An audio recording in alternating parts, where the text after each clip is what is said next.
আপনারা জানেন যে আমাদের প্রত্যেকের বাইকই পেট্রোল কিংবা অকটেনে চলে।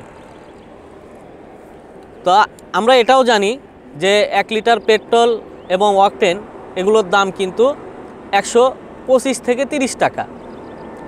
তো সেই ক্ষেত্রে আমাদের অনেক খরচ হয়ে যায়। তো সেই সুবাদে আমরা আজকে এসেছি বাইক এলপিজি কিট এবং বাইক এলপিজি সিলিন্ডার। এটা আপনারা ব্যবহার করলে আপনাদের খরচটা সাশ্রয় হবে 50%। সেটা কিভাবে? আপনাদের গাড়িতে এই সেটআপটা করে নিলে আপনারা অর্ধেক টাকা সাশ্রয় করতে পারবেন।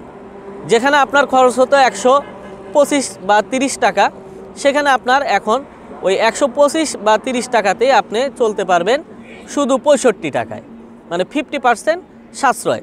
এলপিজিতে কনভার্ট করে আপনার বাইককে সুরক্ষিত রাখুন এবং খরচ সাশ্রয় করুন।